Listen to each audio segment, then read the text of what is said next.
Humans did a lot more than stare at the sky during our primitive dark ages. This is a story about what some of those people may have been doing, what they may have been thinking. The tools that they made were so extremely dynamic and so cunning that there had to have been something really intelligent going on. So this video explores some of those ideas, and we're going to try to understand what they were doing. On one hand, we had the stone knapping theory, where the ancient humans were just breaking rocks to make simple tools out of. And that's the most common accepted theory. And on the other hand, there's a superior intelligence theory, where people seem to believe that there was a superior or some above intelligence that directed the activities of early humans. But in hindsight, we really don't have much to go on. All we have is the remnants that we find laying about on the ground. Certain archaeological sites that still exist. And it doesn't leave much to go on.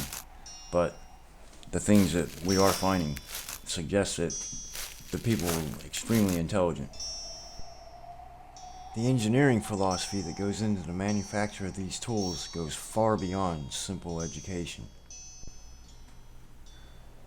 So the question is, where did they get the knowledge? Who did the thinking for them? We can do that by examining the actual engineering that went into the making of the tools themselves. And one of the first things I'd like to share with you is some of the stones that I found out in the woods, just out walking around, like I'm out walking around today. There's so many things you can find that are so educational if you just look, and I want to share some of the things that I found with you. So it doesn't matter if you have the simplest arrowheads or elaborate spears and bows and arrows and stuff like that. The technology is not just primitive technology, but it's actually cutting edge technology, and the very best for its time.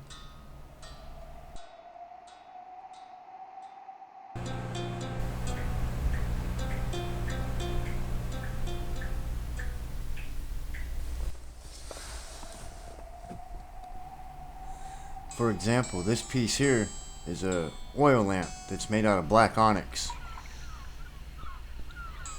This piece here is a carved cougar's head that's made out of ocean jasper. And I think it's really nice. And I have this cleverly made stone knapping tool that looks like a hippopotamus. And then we had this resourceful holder here for doing flaking jobs. It holds your points in place and you can flake them really easily. And another great tool is this anvil that's shaped like a lemon. And we're going to talk about this technology more. And to fully understand trap triggers, you have to have a specialized knowledge of physics. I found a lot of amazing things in places like this beach right here, and taking walks up into high places. I've even found pieces of wood like this horse right here. Oh, what an amazing find that is. But the point is, in all my travels, like the boatmen of old, I've discovered things that are really intriguing and really interesting, and that are incredibly educational. So by inviting you out into the woods with me, I can teach you how to achieve high and low pressure points on traps, and teach you how to lift enormous weights, and I can teach you the math of being able to do that. I still remember the trail where I found a piece of wood that looks just like an elephant. Man, what a find that was. These little mountain trails are a lot of fun. I always find so much stuff on them. So even if you can't go deep into the woods, just go to the woods. You'll still find things you need. You'll be able to practice your skills, increase your knowledge. Yeah, that's what I do. Good. This looks like a great place to build a fire.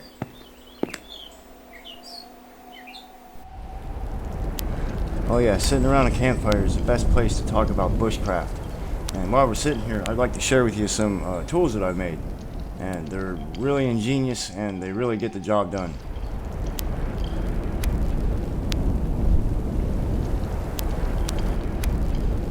Some of the tools I make you'd think came straight out of Stonehenge. But in reality, they're just really old designs that have brand new designs, and many of them are still in use today. So just remember, when you're out there building your arrowheads, you can make arrowheads like these arrowheads right here. And these arrowheads are built for various purposes, but they all get one very important job done, and that's providing food. And food has always been the most important thing to mankind, no matter when they live. Many generations of our people have spent the night times in the moonlight building weapons for their hunting practices the next day.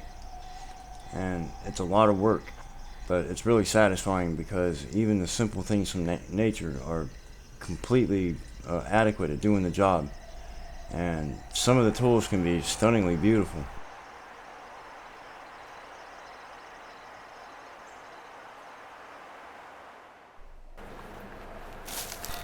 All I know is when I'm harvesting material, I get the best possible thing I can get my hands on. Like this tree right here. There's a couple more things I'd like to show you right over here. Come and check this out. This fish and frog spear is something really important to share with everybody. It's pretty simple to make. And I'd also like to mention the rope technology. Like you see here, the tools for making rope are quite a few.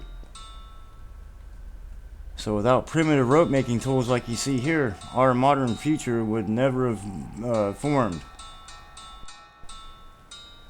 So when I gather around a fire to talk about primitive tool making, I take it very seriously because it means a lot, and the education that it takes to be able to really comprehend just exactly what science a person is working with, it takes a lot of knowledge. Don't wait till stormy weather before you decide on a technique of survival practices in bushcraft, because you got to be prepared early. And to do that, you need the best possible tools you can get. And that's what this video is all about, is teaching you how to get the best possible stuff. So honestly, if you go into the deep wilderness like this photo right here, you need the best possible equipment you can get. So my studies in all of this led me to understand how to build boats out of grapevines and simple tarps or skins or whatever.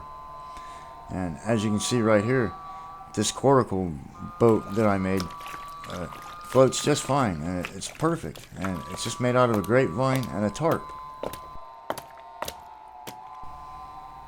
The skill that took for me to build each one of the things you see in this photo took me years to master, but it was well worth the effort, because look at the fantastic boat I was able to make with those skills that I gained. And when it's a true survival situation out there, you need a really effective tool like this fishing hook right here. Now, you can just look at this and know that you can depend on it, because it's a strong, absolute device. And many of the tools I make for the woods are designed around using giant tree thorns, like this giant tree thorn here. Stories like these make a bonfire a whole lot brighter. All I can do is guide you and serve as an inspiration to you to be able to pick this stuff up and be able to do it. But ultimately, it's up to you to gain the skill.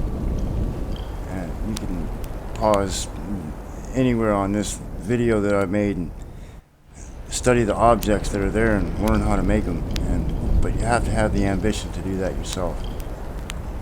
I'm Trapper Jack. Thank you for watching.